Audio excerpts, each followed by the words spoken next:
Hi guys, my name is Chandrasekhar Barola and these are sessions for information system audit. तो हम पढ़ रहे थे नेटवर्क सिक्योरिटी कंट्रोल्स या नेटवर्क सिक्योरिटी कंट्रोल्स में इंट्रोडक्शन पढ़ा था और उसके बाद थ्रेट्स और वनरेबिलिटीज़ के बारे में पढ़ी थी। और थ्रेट्स और वनरेबिलिटीज़ में जो है इंफॉर्मेशन गैदरिंग सबसे पहले हमने पढ़ा, दूसरा पढ़ा कम्युनिकेशन सबसिस्टम वनरेबिलिटीज़ और फिर प्रोटोकॉल फ्लॉज के बारे में पढ़ा था। अब हम पढ़ेंगे इम्पर्सोनेशन के बारे में। तो हम कई टॉपिक्स पढ़ चुके हैं जो हमें बताता है कि किस तरीके से सिस्टम में थ्रेट आएगा और फिर हम पढ़ेंगे थ्रेट्स के क्या कंट्रोल होंगे, किस तरीके से उन थ्रेट्स को कंट्रोल करेंगे और फाइनली उनका ऑडिट कैसे करेंगे, क्योंकि इंफॉर्मेशन सिस्टम ऑडिटर बनना है तो उनका ऑडिट करना है।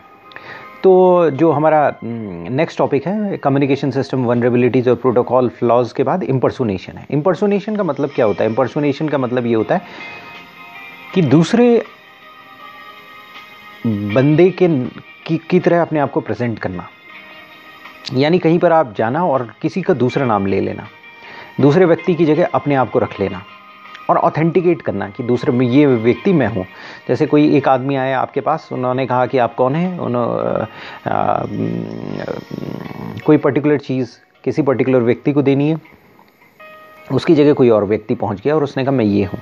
यानी मुझे अगर कहीं जाना है और कोई सामान लेना है, अगर कि दूसरे आदमी ने मुझे नहीं देखा है और उसने कहा कि चंद्रशेखर बरोला को ये सामान लेने जाना है, तो कोई दूसरा आदमी चंद्रशेखर बरोला बनकर पहुंच गया, तो इसे इम्पर्सोनेशन कहेंगे। इम्पर्सोनेशन जो है वो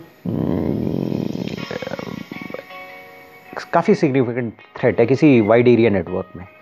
लोकल एरिया नेटवर्क में ये थ्रेट कम है, यानी कि अगर मान लिया सपोज आपका कंपनी के अंदर लोकल एरिया नेटवर्क है, लैन है, और छोटा लोकल एक लैन जो है एक पर्टिकुलर बिल्डिंग में सीमित है या एक पर्टिकुलर प्रेमाइसेस में सीमित है, या वहाँ पर ये इम्पर्सोनेशन होने के चांसेस बहुत कम है। लेकिन दूसरी जगह इम्पर्सोनेशन होने के चांसेस बहुत ज़्यादा हैं। जैसे जैसे नेटवर्क वाइड होता जाता है, इम्पर्सोनेशन के चांसेस बढ़ते जाते हैं। तो इम्पर्सोनेशन किस तरीके से हो सकता है? हमारी स्टडी में कई तरीके से मेथड्स दिए हुए हैं। सबसे पहला दिया है ऑथेंटिकेशन फॉइल्ड बाय गेसिंग। ये यानी कि मेरे पासवर्ड है और वो पासवर्ड के थ्रू मैं ऑथेंटिकेट किया जाता हूँ, लेकिन किसी ने मेरा पासवर्ड गेस कर लिया है। तो आइडेंटिटी और ऑथेंटिकेशन डिटेल्स को अगर आप पता कर लेते हैं, किसी तरह से उसको टारगेट करते हैं, उसको पता करते हैं, और कई बार जो है मेरी भी गलती होती है। मैं अगर मान लिया सपोज कॉमन पासवर्ड यूज़ करूँ 1 2 3 4 5, मेरा नाम चंद्रशेखर बरोला है, चंद्रा 1 2 3 4 यूज़ कर दूँ, या कोई डिक्शनरी में कोई वर्ड यूज़ कर दूँ, जब मैं टाइप कर रहा हूँ तो मैंगो टाइप कर रहा हूँ, MANG, किसी ने देखा समझ लिया मैंगो है। या यूज़र नेम वेरिएशन है, जैसे मैंने अपना CSB 1 2 3 4 टाइप कर दिया, या फिर डिफ़ॉल्ट पासवर्ड्स आते हैं वही मैं कंटिन्यूसली यूज़ कर रहा हूँ और उन्हें चेंज नहीं कर रहा हूँ। तो ये इस तरह के पासवर्ड गेस किए जा सकते हैं और ब्रूट फोर्स यूज़ की जा सकती है। यानी कि कई ऐसे सॉफ्टवेयर आते हैं जिसमें आप डालो और वो कॉन्स्टेंटली नेम्स डालते रहेंगे, अलग अलग वेरिएशंस डालते रहेंगे, और उसके बाद अलग अलग वेरिएशंस डाल के वो पता चल जाएगा। तो सबसे पहला है ऑथेंटिकेशन फॉइल्ड बाय गेसिंग, जिसमें कि गेस करके आइडेंटिटी और ऑथेंटिकेशन डिटेल लिए जाते हैं। गेसिंग कैसे हो सकती है? कॉमन पासवर्ड हो सकते हैं, जैसे 1 2 3 4 5।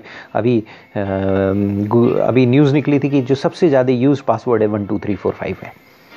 तो डिक्शनरी के कोई words variation of user name किए जा सकते हैं, डिफ़ॉल्ट पासवर्ड ही यूज़ कर रहा हो, इस तरह की चीज़ें यूज़ कर रहा हो, तो उससे ऑथेंटिकेशन फॉइल्ड बाय गेसिंग। दूसरा जो होता है ऑथेंटिकेशन फॉइल्ड बाय ईव्सड्रॉपिंग और वायर टैपिंग, जो सेकंड टॉपिक हमारी स्टडी में दिया है। यानी ईव्सड्रॉपिंग करेंगे, वायर टैपिंग करेंगे और ऑथेंटिकेशन में प्रॉब्लम क्रिएट कर देंगे। यानी कि पासवर्ड हम ईव्सड्रॉपिंग से, वायर टैपिंग से पासवर्ड निकाल लेंगे। ईव्सड्रॉपिंग और वायर टैपिंग क्या होती है, ये हमने कम्युनिकेशन सिस्टम वनरेबिलिटीज़ में पिछले सेशन में पढ़ लिया है। तो बेसिकली ईव्सड्रॉपिंग क्या होता है? ओवर हियरिंग, आपने बात सुन लेना, ओवर हियर करना। और वायर टैपिंग क्या होता है? वायर टैपिंग में थोड़ी मेहनत लगती है, पैसिव वायर टैपिंग हो सकती है और एक्टिव वायर टैपिंग हो सकती है। और वायर्स मैं अगर आप कोई कट लगा रहे हो, कुछ लगा रहे हो और उससे कोई इलेक्ट्रोमैग्नेटिक रेडिएशंस निकल रहे हैं, तो उसको टैप कर रहे हो, इंडक्टिव टैप यूज़ कर रहे हो और उसके बाद उस इन्फॉर्मेशन को ले रहे हो, तो बेसिकली वायर टैपिंग में आती है। तो कोई भी डिस्ट्रीब्यूटेड इन्वायरमेंट है तो वहाँ क्या होता है कि क्लाइंट सर्वर है, मैं क्लाइंट हूँ, यहाँ पर मेरा ये लैपटॉप पड़ा हुआ है, इस लैपटॉप को कम्युनिकेट करना है सर्वर से, जो कि दूसरे कमरे में हो सकता है, दूसरी कंट्री में हो सकता है। मैंने इसमें पासवर्ड टाइप किया, तो यहाँ से पासवर्ड मूव किया, तो कोई किसी ने मेरे सिस्टम में वायर टैपिंग या ईव्सड्रॉपिंग कर रखी है, तो उसने मेरा पासवर्ड देख लिया, वो मेरा पासवर्ड यूज़ कर सकता है और इस तरीके से वो मेरी ऑथेंटिकेशन खुद एज्यूम कर सकता है। तो ऑथेंटिकेशन फॉइल्ड बाय ईव्सड्रॉपिंग या वायर टैपिंग कहते हैं इसे। तो नेटवर्क से कोई भी इंफॉर्मेशन जा रही होती है तो सबको एक्सपोज हो सकती है, कोई भी जो कम्युनिकेशन नेटवर्क में है उसे एक्सपोज हो सकती है। तो दूसरा आदमी क्या है, इम्पर्सोनेटर जो भी है उस इंफॉर्मेशन को लेगा और फिर उसको यूज़ करता रहेगा जब तक कि वो चेंज ना हो। क्योंकि आप पासवर्ड भेज रहे हैं तो ये एक वनरेबिलिटी है। पासवर्ड सही सिस्टम्स में क्या होना चाहिए, पासवर्ड कभी सिस्टम से निकलना ही नहीं चाहिए, पासवर्ड इनक्रिप्ट हो जाना चाहिए और उसी के बाद निकलना चाहिए। तो बहुत सारे प्रोटोकॉल्स हैं, बहुत सारे प्रोटोकॉल्स पासवर्ड को सिस्टम से रिमूव करने में अलाउ नहीं करते हैं, उसको इनक्रिप्ट होने देते हैं और इनक्रिप्ट होने के बाद वो चले जाता है। जैसे फॉर एग्जांपल गूगल है, जीमेल हमने खोला, जीमेल का पेज ओपन हुआ, पेज ओपन होते ही उसमें से जो कम्युनिकेशन जा रहे होंगे, जो पासवर्ड्स वगैरह जा रहे होंगे, वो इनक्रिप्ट होकर गूगल के पास पहुंच रहे होंगे। यानी कि मेरे सिस्टम से अगर मैंने गूगल के वेब पेज में कोई पासवर्ड टाइप किया है तो वो पासवर्ड नॉर्मली ट्रैवल नहीं कर रहा हो, वो इनक्रिप्ट होकर, उसके सिग्नल्स इनक्रिप्ट होकर ट्रैवल कर रहे होंगे। तो चूंकि वो इनक्रिप्ट होकर ट्रैवल कर रहे होंगे तो कोई दूसरा आदमी उसको पकड़ ही नहीं सकता। अगर पकड़ेगा भाई तो उसको समझ में नहीं आएगा ये क्या है। तो यह है ऑथेंटिकेशन फॉइल्ड बाय ईव्सड्रॉपिंग और वायर टैपिंग। उसके बाद है ऑथेंटिकेशन फॉइल्ड बाय अवॉइडेंस। कई बार आपने देखा है कि पासवर्ड आप टाइप कर रहे होते हैं, जैसे हम जीमेल वगैरह खोल रहे होते हैं तो उसमें 7 अक्षर है, तो 7 अक्षर के बाद 8वां टाइप करते हैं तो वो 8वां लेता ही नहीं है, 7 तक लेता है।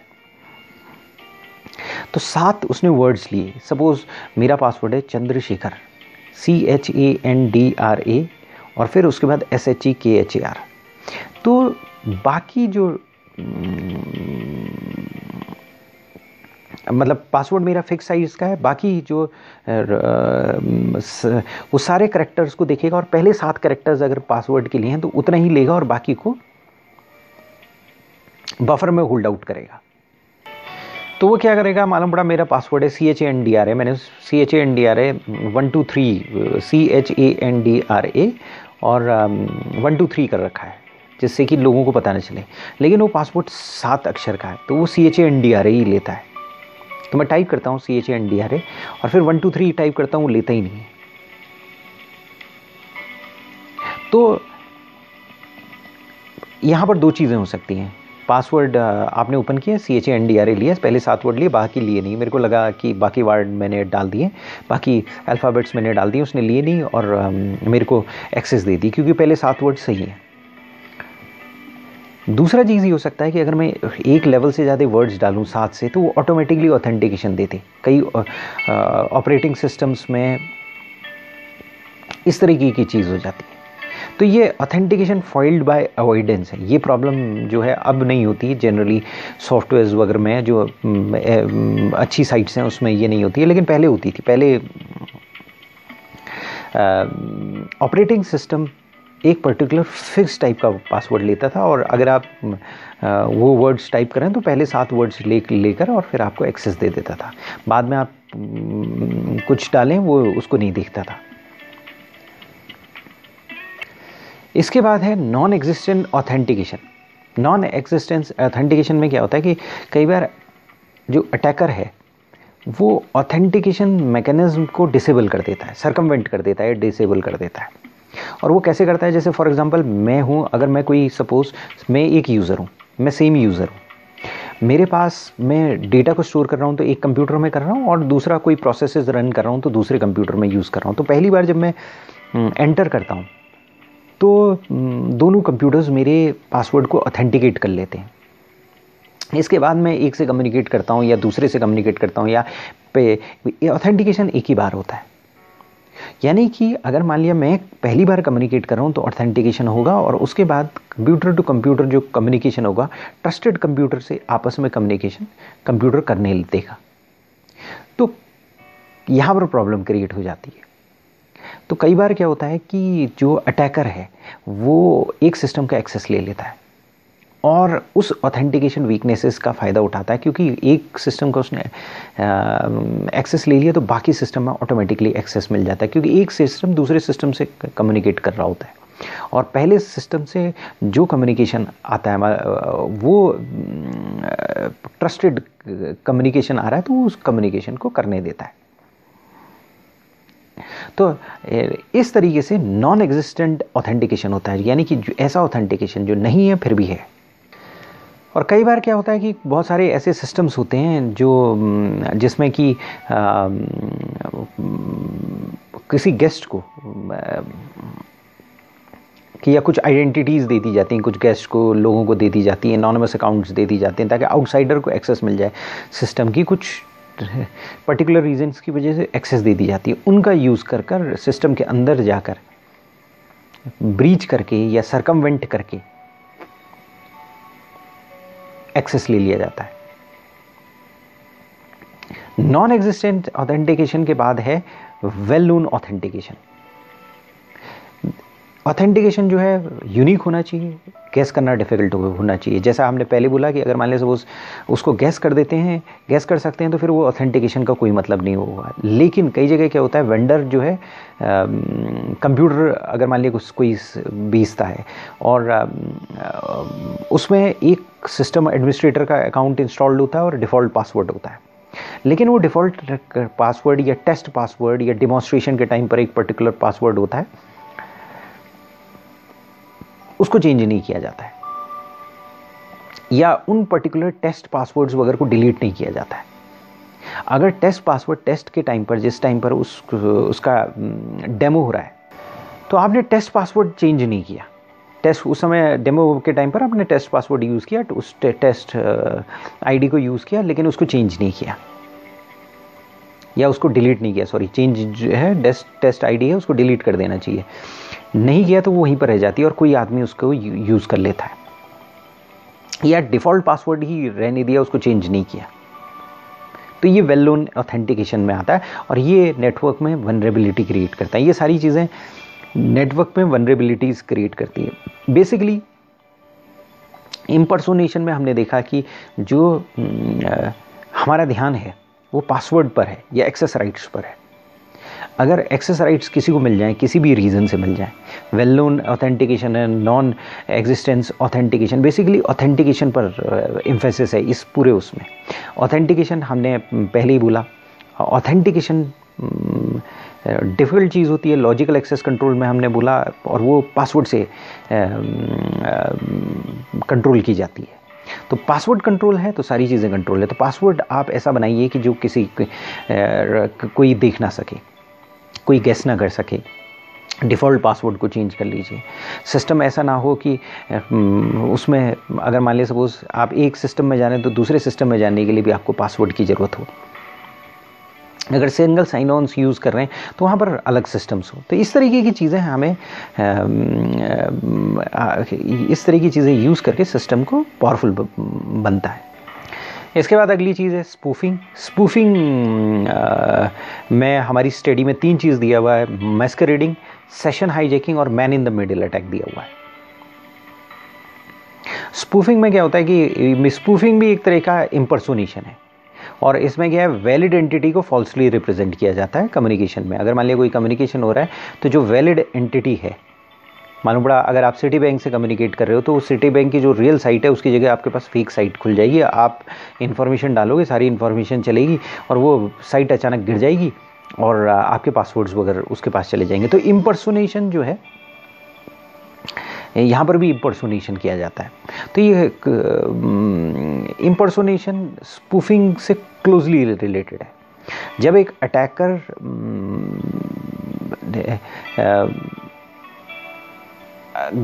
झूठ झूठ बना लेता है, एक अटैकर झूठ मैस्कुरेट करता है, एक झूठ बना लेता है, या फिर सेशन हाईजैकिंग करता है, मैन द मिडिल अटैक करता है, तो उसे स्पूफिंग कहते हैं। बेसिकली अटैकर जो है फॉल्सली कोई भी एक एंड नेटवर्क का लेता है और वहाँ पर नेटवर्क को हाईजैक करने की कोशिश करता है। बेसिकली इसे स्पूफिंग कहते हैं। स्पूफिंग भी एक तरह की इम्पर्सोनेशन है बेसिकली। तो सबसे पहले हमारी स्टडी में दिया हुआ मैस्कुरेडिंग। मैस्कुरेडिंग का मतलब क्या है? चेहरा, मास्क लगा लेना, यानी कि चेहरा लगा लेना। मैस्कुरेडिंग के बारे में हम ऑलरेडी पढ़ चुके हैं। मैस्कुरेडिंग जैसे कि हमने मिशन इम्पॉसिबल मूवी में देखा, एक मूवी उसमें कि वो विलन जो है हीरो का चेहरा लगा के सामने आ जाता है, तो ऐसे ही लगता है कि ये वही आदमी है, या इसे मैस्कुरेडिंग कहते हैं, यानी चेहरे के ऊपर चेहरा, वो दूसरे के आदमी का प्रेजेंटेशन देना। तो मैस्कुरेडिंग में क्या है? एक होस्ट प्रेजेंट ऐसा प्रिटेंड करता है कि वो दूसरे तरीके से। जनरल एक एग्जांपल अगर हम लेंगे तो यूआरएल कन्फ्यूजन है, कि यानी कि यूआरएल का कन्फ्यूजन क्रिएट कर देना। जैसे फॉर एग्जांपल डोमेन नेम को कंफ्यूज किया जा सकता है। जैसे फॉर एग्जांपल अगर मान लिया सपोज आपका आईपी एड्रेस है, अगर मान लिया सपोज डोमेन नेम के जैसे गूगल का आईपी एड्रेस होगा, जैसे सपोज 1.126.something वो उसका एड्रेस होगा, उसमें कन्फ्यूजन नहीं हो सकता है, लेकिन गूगल में कन्फ्यूजन हो सकता है। गूगल GOOGLE की जगह GOOGAL.com एक क्रिएट किया जा सकता है, और उसमें क्या है कि उसी तरीके का जब आप गलती से टाइप करेंगे तो आपके सामने वही गूगल का फेस खुल सकता है, और इसी तरीके से प्रॉब्लम क्रिएट की जा सकती है। तो डोमेन नेम का कन्फ्यूजन करवाया जा सकता है, और ऐसे डोमेन नेम लिए जाते हैं जो जनरली मिसटाइप किए जा सकते हैं। जैसे नेम, जैसे अगर मान लिया नाम में हाइफन नहीं हो, जैसे coca-cola.com है तो coca-cola.com है, तो उसकी जगह हमने coca-cola.com कर लिया। जैसे सिटी बैंक है CITIBANK.com है, CITY हो गया वो। तो ये मैस्कुरेडिंग की जाती है। तो इसमें क्या होता है कि अटैकर को अगर मान लिया सपोज सिटी बैंक पर हमला करना है, तो वो क्या करेगा कि एक डोमेन रजिस्टर करवा देगा, CITI की जगह CITY करा देगा, और फिर उसको ऐसा उसकी वेबसाइट बिल्कुल सिटी बैंक जैसे दिखाई देगी, और फिर जैसे कस्टमर गलती से CITY टाइप करेगा तो वो उसका अकाउंट ओपन होगा, वो सिटी बैंक का पेज ओपन होगा, तो उससे वो login name, account number, password, pin सब मांग लेगा। ये सब कलेक्ट करने के बाद वो क्या करेगा, खुद उसके अकाउंट में लॉगिन कर लेगा, जो रियल सिटी बैंक है उसको अकाउंट में लॉगिन करेगा, और वहाँ से कुछ भी चीज़ें कर सकता है। तो यानी पासवर्ड उसने चुरा लिया है मैस्कुरेड करके, और पासवर्ड चुरा के, आपकी डिटेल चुरा के, पिन चुरा के, नेम चुरा के सारी चीज़ों को चुरा कर उसका उसने यूटिलाइज़ किया। तो बेसिकली इसे मैस्कुरेड कहते हैं, यानी चेहरे पे चेहरा, मास्क, मैस्कुरेडिंग कहते हैं। दूसरा चीज़ है सेशन हाईजैकिंग और man in the middle attack. तकरीबन ये एक सा होता है। सेशन हाईजैकिंग सेशन के शुरू में होती है, man in the middle attack middle में होता है। तो सेशन हाईजैकिंग इंटरसेप्शन होता है। अगर मान लीजिए सपोज आप किसी एंटिटी से बात कर रहे हैं, तो थर्ड एंटिटी अगर उसके ट्रैफिक को इंटरसेप्ट कर लेती है, और तो उसे सेशन हाईजैकिंग कहते हैं। जैसे फॉर एग्जांपल आपने कोई ई-कॉमर्स का ट्रांजैक्शन कर रहे हैं, आप ई-कॉमर्स का ट्रांजैक्शन कर रहे हैं, Amazon.com में जा रहे हैं, तो Amazon.com में जैसे ही गए आपने उसमें दिया कि ये चीज़ें मुझे चाहिए। उसके बाद उसने कहा कि जी पैसा पे कर दो। पैसा पे करते समय आप पेमेंट के लिंक में गए, वहाँ पर बैंक का अकाउंट खुला, तो बैंक का किसी दूसरे का अकाउंट खुल गया। वहाँ पर अगर उसने डिटेल्स मांगनी शुरू कर दी आपसे, ऑर्डर देने से जस्ट पहले आपको आपका एड्रेस ले लिया, क्रेडिट कार्ड नंबर ले लिया, सेशन हाईजैक कर लिया किसी और वेबसाइट ने, आपके सिस्टम में कोई स्पाईवेयर चले गया या आपका कोई और एडवेयर आ गया, और उसने क्या किया, जैसे ही आपने एक पर्टिकुलर साइट में गए और उसमें आपने कोई ई-कॉमर्स साइट में आपने कुछ खरीदने की कोशिश की, तो उसने अगला पेज खोला और उस अगले पेज में आपसे सारी इन्फॉर्मेशन ले ली। तो ये सेशन हाईजैकिंग होता है। तो सेशन हाईजैकिंग सेशन के स्टार्ट में होता है, man in the middle attack middle में होता है, जब अगर एंटिटी बीच में इंट्रूड करेगी वो man in the middle attack होगा। हाईजैकिंग जो है स्टार्ट ऑफ द सेशन में होगी और